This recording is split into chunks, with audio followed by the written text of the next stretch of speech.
یہ سارے سوال لے کر کے اور بھی بہت سارے بہت سارے اعتراضات تھے جن کو لے کر کے میں ان علماء اور ان مفتیوں کے پاس گیا، بٹ کسی نے بھی میرے سوالوں کا سیٹسفائیڈ جواب نہیں دیا۔ يخادعون الله والذين آمنوا وما يخدعون إلا أنفسهم وما يشعرون۔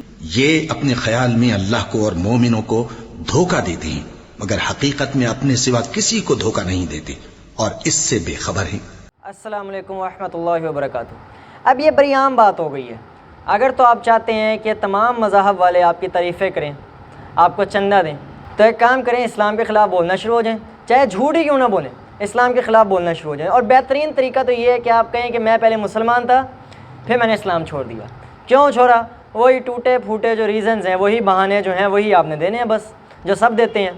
یہ ریزن کہ مجھے قرآن مجید کے اندر کچھ غلطیاں نظر آئیں، اور میں نے بجائے اس کے کہ میں علماء سے پوچھتا، کہ قرآن مجید کا حکم بھی ہے کہ پوچھو ان سے جن کو علم ہے، تو میں ان سے پوچھتا، میں نے اپنی عقل کا استعمال کیا اور اپنی ناقص عقل کی بنا پہ میں نے اسلام چھوڑ دیا، اور اینڈ پہ دیکھو تو کچھ بھی نہیں ہوتا۔ ان کے سوال کا سمپل ایک جواب ہوتا ہے۔ ایکس مسلم سمیر، جو کہ ہمیں شک ہے کہ ایکس مسلم تھا بھی کہ نہیں تھا، یہ ایک انڈین نیوز چینل کے اوپر بیٹھتا ہے، جس نیوز چینل کا ویسے کام ہی یہ ہے کہ وہ مسلمانوں کے خلاف کوئی نہ کوئی بات کرے، اور جب تک ہم مسلمانوں کے خلاف کوئی بات نہیں کرتے تو ان کی ریٹنگ بھی آگے نہیں جاتی۔ تو ان کی ایک فضول جھوٹ بولنے والی اور چیخیں مارنے والی اینکر کے ساتھ یہ بیٹھا ہے، اور یہ کیا بکواس کر رہا ہے اسلام کے خلاف۔ اس کو کچھ سوالات تھے اسلام پہ، جس کے جواب کسی عالم دین سے، صحیح عالم دین سے پوچھنے کے بجائے اس نے بس اپنی عقل کا استعمال کیا، اور جو دو تین بندوں سے پوچھنے کی کوشش کی بھی ہوگی تو بس عام بندے جن کو زیادہ دین کا علم نہیں ہوتا ان سے پوچھا، بس اس نے کہا لو جی اسلام تو غلط ہے۔ ویسے بھی ہمیں اس کی کہانی کے اوپر شک ہے۔ میرا پہلا سوال یہ ہے کہ قرآن کے اندر اتنا کانٹرڈکشن کیوں ہے؟ ایک جگہ کہتا ہے کہ لکم دینکم ولی دین، کہ تم اپنے دین پر میں اپنے دین پر، دوسری جگہ کہتا ہے ان اللہ دین اللہ الاسلام، یعنی کہ صرف اسلام ہی دین ہے۔ تو اب کہا جائے گا جو اپنے دین پر ہے اس کا بھی دین اسلام، جو میرے دین پر ہے اس کا بھی دین اسلام، تو دونوں کا آنا وہی ہے۔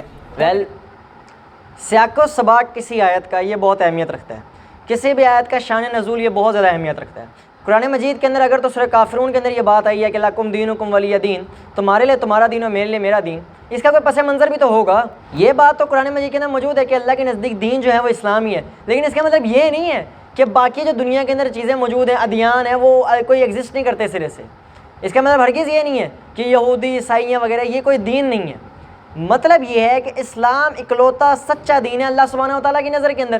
اور جو دوسری آیت ہے لکم دینکم ولی دین، اس کا مطلب یہ نہیں ہے کہ میں اپنے دین پر جاؤں گا تو جنت میں چلا جاؤں گا، اللہ کو راضی کر لوں گا، تم اپنے دین پہ چلو تو جنت میں چلے جاؤ گے، اللہ کے راضی کر لو گے، ایسا نہیں ہے۔ اس کا مطلب یہ ہے کہ قریش مکہ نے آفر یہ کی تھی کہ کچھ آپ نرمی کریں کچھ ہم نرمی کرتے ہیں، ایک سال آپ ہمارے دین پر ہیں، ایک سال ہم آپ کے دین پر، ایک سال آپ ہمارے بتوں کی پوجا کریں، ایک سال ہم آپ کے صرف ایک اللہ کی عبادت کریں گے۔ یہ انہوں نے آفر کی تھی۔ اگر آپ سورہ کافرون کا سٹائل ہی دیکھیں تو آپ کو معلوم ہو جائے گا کہ یہ کافروں کو جواب دیا جا رہا ہے کہ میں تمہارے دین کی ہرگز پیروی نہیں کروں گا، میں تمہارے معبودوں کو ہرگز نہیں پوجوں گا، تمہارے لیے تمہارا دین میرے لیے میرا دین۔ ایسا نہیں ہے کہ اللہ تعالیٰ ان کے دین کی کوئی یہ کہہ رہا ہے کہ بس ٹھیک ہے تم اپنے دین کے اوپر ہو تو کوئی مسئلہ نہیں، تمہیں بھی جنت دے دے گا، یہ کوئی کانٹرڈکشن نہیں ہے، بس سیاق و سباق اگر سمجھ لیا جاتا تو کوئی مسئلہ نہیں تھا۔ نمبر 2 سوال میرا یہ ہے کہ جو ہمارے مسلم بھائی مانتے ہیں کہ حضرت محمد مصطفیٰ صاحب جو ہے اللہ کے رسول ہیں، قرآن اسکرپچر پوری کتاب کے اندر 6336 آیتوں کے اندر کہیں بھی کلیئرلی یہ نہیں کہتا کہ محمد اللہ کے رسول ہیں جن پر قرآن نازل کیا گیا، پوری کتاب میں کہیں نہیں کہتا، لیکن لوگوں کا ایمان ہے، لوگوں کا یقین ہے۔ اب یہ ایمان اور یہ یقین کہاں سے ہے جب آپ ثابت نہیں کر سکتے کہ محمد اللہ کے رسول ہیں؟ اگر کوئی یہ ثابت کر دے مجھے اسکرپچر سے کہ محمد اللہ کے رسول ہیں تو میں اسلام قبول کر لوں گا، اگر کوئی یہ ثابت کر دے مجھے اسکرپچر سے کہ محمد اللہ کے رسول ہیں تو میں اسلام قبول کر لوں گا۔ ویل یہ کچھ بہت ہی بڑا دعویٰ تھا کہ اس پورے قرآن مجید کے اندر کہیں پہ بھی یہ نہیں آیا کہ محمد اللہ کے رسول ہیں، یہ کچھ زیادہ ہی بڑا دعویٰ تھا۔ ویسے قرآن مجید کے اندر ایک آیت اللہ سبحانہ و تعالیٰ نے فرمایا اعوذ باللہ من الشیطان الرجیم بسم اللہ الرحمن الرحیم لقد من اللہ علی المؤمنین اذ بعث فیہم رسولا من انفسہم یتلو علیہم آیاتہ ویزکیہم ویعلمہم الکتاب والحکمہ وَإِن كَانُوا مِن قَبْلُ لَفِي ضَلَالٍ مُبِينٍ۔ اللہ کا احسان ہے مومنوں کے اوپر کہ اللہ نے ان کے درمیان میں سے ایک رسول چنا، وہ رسول جو ان کو پاکیزگی عطا کرتا ہے، ان کو قرآن اور حکمت سکھاتا ہے، حالانکہ اس سے پہلے وہ لوگ کھلی گمراہی کے اندر تھے۔ اب وہ رسول کون ہے جو اللہ تعالیٰ نے ان کے درمیان سے چنا؟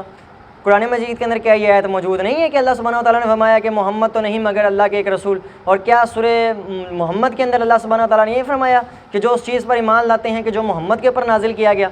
یہ موجود تو ہے. اور پھر وہ ایک مشہور آیت کہ ما کان محمد ابا احد من رجالکم ولکن رسول اللہ وخاتم النبیین وکان اللہ بکل شیء علیما. محمد تمہارے مردوں میں سے کسی کے والد نہیں ہیں بلکہ اللہ کے رسول اور خاتم النبیین ہے، اور اللہ ہر چیز کو جاننے والا ہے. اگر کوئی یہ ثابت کر دے مجھے اسکرپچر سے کہ محمد اللہ کے رسول ہیں تو میں اسلام قبول کر لوں. چلیں پھر اب اسلام قبول کر لیں. قرآن مجید کے اندر کافی ایسی آیتیں ہیں جن کے اندر آیا کہ محمد اللہ کے رسول ہیں. جیسے کہ اسکرپچر میں لکھا ہوا ہے کہ جو ایمان والے نہیں ہیں ان کے ساتھ جنگ کرو، ان کو مارو یا پھر ان سے جزیہ لو. اگر یہ سارے کام نہیں کرتے تو ان کے ساتھ جنگ کرو، اور اگر وہ مارے جائیں تو ان کی مائیں، بہنیں، بیٹیاں جو تمہارے حصے میں آئے، تمہارے قبضے میں آئے، وہ سب تمہاری غلام لونڈیاں، تم ان کے ساتھ جو ہے مباشرت یعنی کہ سیکس کر سکتے ہو بنا شادی کے، اور ان کو مارکیٹ میں لے جا کر کے بیچ بھی سکتے ہو.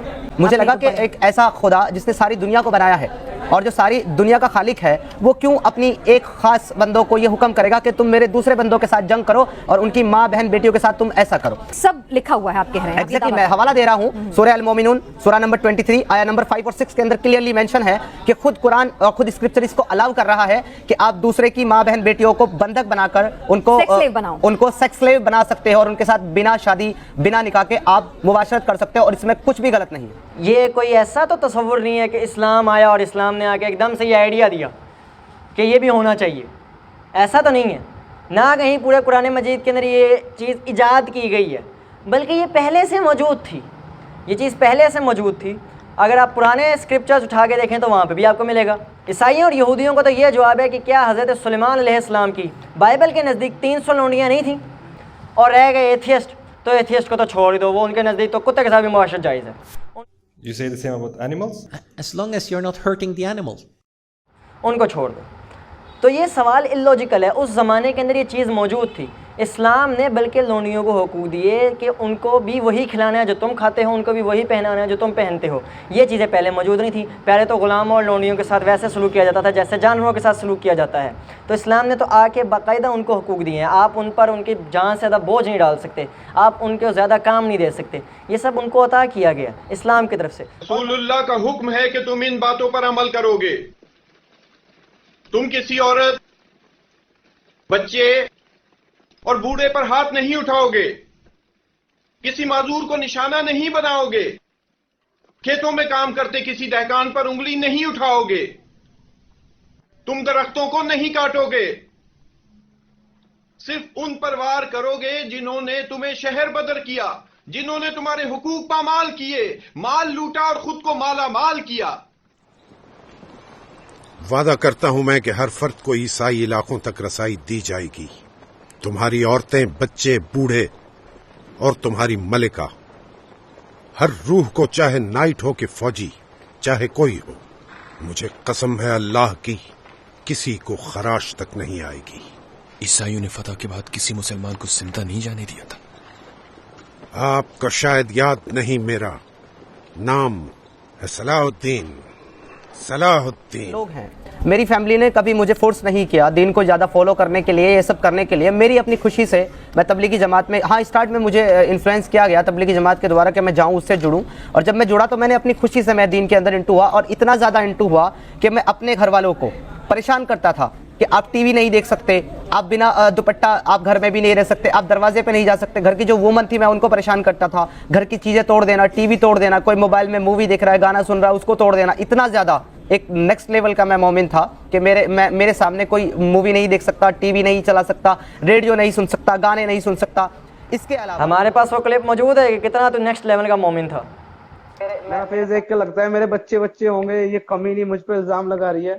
اللہ معاف کرے، بہت منوس لگ رہے ہو، مت کرو، رہنے دو. دیکھ کتنا اسمارٹ کیوٹ لڑکا تجھے پرپوز کر رہا ہے. اور بتاؤ جسی جانے من، لفٹ کرا دو ہمیں بھی کبھی. کب سے پیچھے پڑے ہیں تمہارے. ایڈی بھائی، جسی تمہاری سویٹ جئی فرینڈ ہے اور میری سویٹ جئی گرل فرینڈ ہے. سیریسلی تیرے سامنے کوئی مووی نہیں دیکھ سکتا، ٹی وی نہیں چلا سکتا، اور یہ تیری حرکتیں ہیں. اس کے علاوہ جو 2 لوگ میرے کانٹیکٹ میں تھے، حالانکہ مجھے اس کا آج تک افسوس ہوتا ہے کہ 2 نان مسلم لوگ میرے کانٹیکٹ میں تھے، میرے فرینڈس تھے، ان کو میں نے دین کی دعوت دی اور ان کو میں نے نان مسلم یعنی کہ سناتن سے اسلام میں کنورٹ بھی کیا تھا. تو نے کسی کو ہندوازم سے اسلام کی طرف دعوت دی اور انہوں نے اسلام قبول کر بھی لیا، لیکن تجھے اسلام کے بیسکس کا نہیں پتہ، اور تجھے اسلام کے بیسک سوال جو غیر مسلم پوچھتے ہیں اور ہر غیر مسلم پوچھتا ہے، تجھے ان کا جواب نہیں آتا. یعنی ضرور ان ہندو فیملی نے بھی یہ سوالات کیے ہوں گے پردے کے حوالے سے، عورتوں کے حقوق کے حوالے سے اور لونڈیوں کے حوالے سے، فری ول کے حوالے سے. تو نے اس ٹائم ان کو کیا جواب دیے تھے؟ اگر اس ٹائم تو نے ایسے جواب دے دیے تھے کہ وہ ہندو باقاعدہ اسلام انہوں نے قبول کر لیا، یعنی اس ٹائم تیرے پاس سوال تھے اور پھر کچھ ایسا ہوا تیرے ساتھ کہ اب تیرے پاس وہ جواب نہیں ہے، یہ کیسے ممکن ہے؟ جبکہ مجھے تقریباً 14 سال تبلیغی جماعت میں جڑے ہوئے ہو چکے تھے. جب میں اپنی ایجوکیشن کر رہا تھا تو اسی کے ساتھ میں تبلیغی جماعت کے ساتھ کنیکٹڈ ہوا ان 2007 اور 8. دھیان سے سنیے گا، اس نے کہا کہ یہ تبلیغی جماعت کے ساتھ 2007 یا 8 میں کنیکٹ ہوا، اور پھر اس نے یہ بھی کہا ہوا ہے کہ یہ 18 سال تبلیغی جماعت کے ساتھ رہا. اس کے بعد میں تبلیغی جماعت سے جڑا اور زندگی کے 18 سال میں نے تبلیغی جماعت کے اندر گزارے. اب یہ کون سے کیلنڈرز فالو کرتا تھا ہمیں نہیں پتا، کیونکہ 2007 میں اگر یہ تبلیغی جماعت سے جڑا تھا اور 18 سال اس کے ساتھ رہا تو 2025 بیٹھ رہا ہے اس کے حساب سے، تو کلیئر جھوٹ بولا اس نے نیشنل ٹی وی پر. یہ سارے سوال لے کر کے اور بھی بہت سارے بہت سارے اعتراضات تھے جن کو لے کر کے میں ان علماء اور ان مفتیوں کے پاس گیا، بٹ کسی نے بھی میرے سوالوں کا سیٹسفائیڈ جواب نہیں دیا. تیرے باقاعدہ مناظرے ہوئے ہیں جن میں تو شکستہ خیز ہوئے اور آگے والے نے بالکل تجھے صحیح جواب دیے. اب تم ان جوابوں کو قبول نہیں کر رہے تو اس کے ان کا تو کوئی قصور نہیں ہے، تو سارا تیرا قصور ہے، تیری موٹی عقل کے اندر یہ باتیں آ نہیں رہی. اور جب 2018 آ گیا، 4 سال میں اسی کشمکش میں رہا کہ یہ ہے کیا.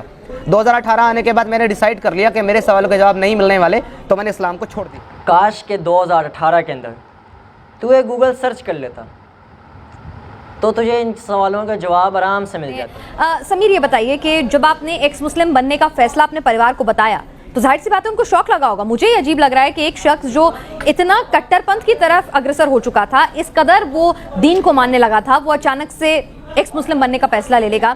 آپ کو شوق لگے نہ لگے، کہ ہمیں کوئی شوق نہیں لگا، کیونکہ آج تک ایسا نہیں ہوا کہ کوئی اسلام کا مفتی ہو یا عالم دین ہو اور اس نے اسلام چھوڑ دیا ہو. اگر کوئی ہے بھی ایک آدھا کیس تو وہ زیادہ تر وہی ہیں جنہوں نے کہا تھا کہ ہر چیز کا کریڈٹ خود کو دے رہے تھے، اللہ تعالیٰ کو دینے کے بجائے ہر چیز میں یہ ہوں، میں نے یہ کیا، میں نے ایسا کیا. جب یہ غرور تکبر انسان کے اندر آ جاتا ہے تب زیادہ انسان اسلام سے اور اللہ سے دور ہوتا ہے. لیکن اس کے علاوہ مجھے ایک ایسا اسکالر نہیں دکھا سکتے جس نے اس طرح کے متکبرانہ دعوے نہ کیے ہوں اور اس نے اسلام چھوڑا ہو.